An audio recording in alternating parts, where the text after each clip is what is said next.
معزز سامعین، حاضرین جمعہ، دینی و ملی بھائیوں اور دوستوں، مسلمان نبی محترم صلی اللہ علیہ وآلہ وسلم کی شان کو، آپ کے مقام کو، آپ کے مرتبے کو اچھی طرح سے جانتا اور پہچانتا ہے۔ آپ کی شان اور آپ کا مقام، آپ کی اہمیت، آپ کی افادیت اور آپ کی منقبت، ان تمام کو اجاگر کرنے کے لیے یہ ادنیٰ درجے کا طالب علم ہے، اس کا حق تو کیا، اس کا کوئی شعبہ ادا نہیں کر سکتا۔ لیکن بہرحال وقت کی نزاکت اور حالات و ظروف کو سامنے رکھتے ہوئے تھوڑی سی لب کشائی کی کوشش ہے۔ اللہ ہم سب کی ان کوششوں کو قبول فرمائے۔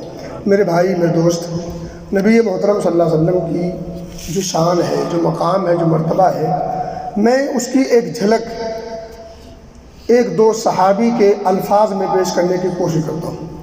حضرت علی ابن ابی طالب رضی اللہ تعالیٰ عنہ جو چوتھے خلیفہ ہیں، نبی محترم صلی اللہ علیہ وسلم کے چچیرے بھائی بھی ہیں، داماد بھی ہیں، وہ فرماتے ہیں چند خوبیاں اور چند صفات کا تذکرہ کرنے کے بعد، آپ کا چہرہ ایسا، آپ کی داڑھی ایسی، آپ کا چلن ایسا، آپ کا یہ ایسا، بہتیری چیزوں کا تذکرہ کرنے کے بعد آخر میں کہتے ہیں لم ارى قبلہ ولا بعدہ مثلہ صلی اللہ علیہ وسلم۔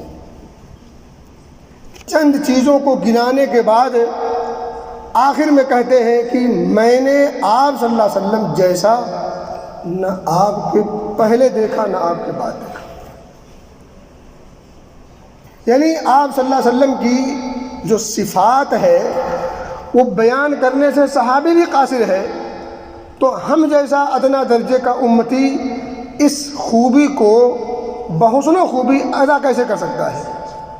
علی ابن ابی طالب رضی اللہ تعالی عنہ کیا کہتے ہیں، میں نے آپ سے پہلے نہ آپ کے بعد ان خوبیوں سے متصف شخص دیکھا۔ جیسی جیسی خوبیاں، جیسے جیسے کمالات آپ کے تھے، ان کمالات کو نہ میں نے آپ صلی اللہ علیہ وسلم سے پہلے دیکھا نہ آپ کے بعد دیکھا۔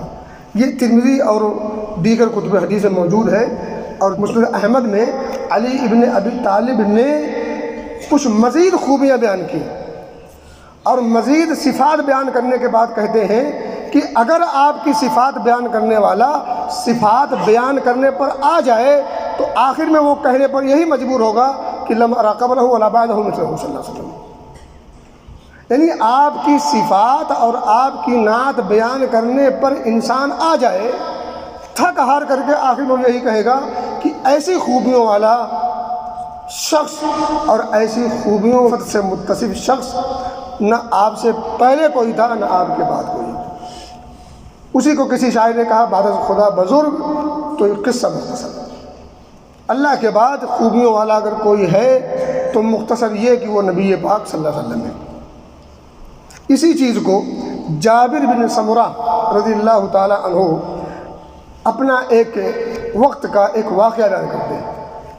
کہتے ہیں رأیت النبی صلی اللہ علیہ وسلم فی لیلۃ اضحیان، ایک چاندنی رات تھی، اس چاندنی رات میں نبی پاک صلی اللہ علیہ وسلم کو دیکھ رہا تھا۔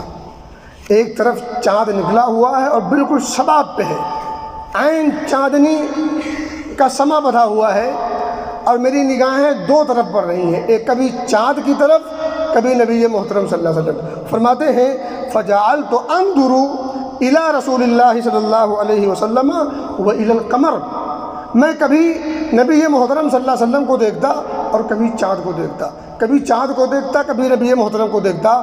یہ سلسلہ جاری رہا۔ اس وقت آپ کیا پہنے ہوئے تھے؟ دیکھیں، لوگ چڑھتے اسی لیے ہیں کہ یہ نبی ہے بڑی شان والا، اور شان سب کو ہضم نہیں ہوتی۔ جو لوگ بغض میں پڑے ہوں، جن کے دلوں میں حسد نے جگہ بنا رکھی ہو، کینہ اور کپٹ جن کے دلوں میں بھر چکا ہو، جو حسد میں آ جائیں، پھر ان کو یہ سب شان، یہ منقبت، یہ خوبیاں، یہ صفات ہضم نہیں ہوتی، تو پھر وہ اس طرح کی حرکتیں کرتے ہیں جو نہایت ہی گھٹیا ہوتی ہیں، اور ان کی کم عقلی اور ان کے پاگل پنی کا واضح اشارہ ہوتی ہے۔ وہ کہتے ہیں کہ اس وقت آپ سرخ جوڑا پہنے ہوئے تھے، وعلیہ حلۃ حمراء، سرخ رنگ کا جوڑا آپ زیب تن کیے ہوئے تھے، اور میں نبی محترم کو دیکھ رہا تھا، کبھی آپ کو دیکھتا کبھی چاند کو دیکھتا جو بالکل چاندنی رات تھی۔ اور آخر میں وہ کہتے ہیں فَإِذَا هُوَ أَحْسَنَ عِنْدِي مِنَ الْقَمَرِ، میں اس نتیجے پر پہنچا آخر میں کہ آپ صلی اللہ علیہ وسلم کا حسن 14ویں رات کے چاند سے زیادہ حسین ہے۔ یہ جابر بن سمرہ کی روایت ہے۔ حسان بن ثابت رضی اللہ تعالیٰ عنہ نے شعر میں آپ صلی اللہ علیہ وسلم کا حلیہ بیان کیا ہے، آپ کی پوری ظاہری اور باطنی ساری کیفیت کا نچوڑ بیان کرنے کی کوشش کی ہے۔ وہ فرماتے ہیں حسان بن ثابت وَأَحْسَنُ مِنْكَ لَمْ تَرَ قَطُّ عَيْنِي، میری آنکھوں نے آپ جیسا حسین و جمیل اب تک نہیں دیکھا۔ وَأَحْسَنُ مِنْكَ لَمْ تَرَ قَطُّ عَيْنِي، آپ سے زیادہ حسین و جمیل، آپ سے زیادہ خوبصورت میری آنکھ نے اب تک نہیں دیکھا۔ لم تر قط عینی، دیکھا ہی نہیں، ہو تب تو دیکھے، ایسا ہو تب تو دیکھا جائے، ہے ہی نہیں تو دیکھے گا کہاں سے انسان۔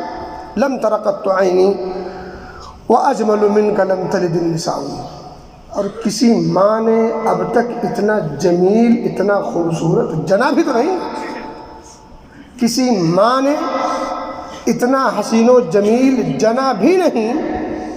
اور آگے کہتے ہیں خلقت مبرأ من کل عیب، آپ ہر عیب سے بری، ہر عیب سے پاک پیدا کیے گئے ہیں، یعنی جو شرعی طور پر جو کمی اور کجی ہوتی ہے وہ کمی اور کجی آپ میں بالکل نہیں پائی جاتی، یعنی عادت و اطوار کے اعتبار سے، اخلاق و کردار کے اعتبار سے، اور ظاہری اعتبار سے جو بناوٹ ہے، جو ظاہری بناوٹ ہے وہ بھی، اور جو آپ کا اخلاق و کردار ہے وہ بھی ہر عیب سے پاک ہے۔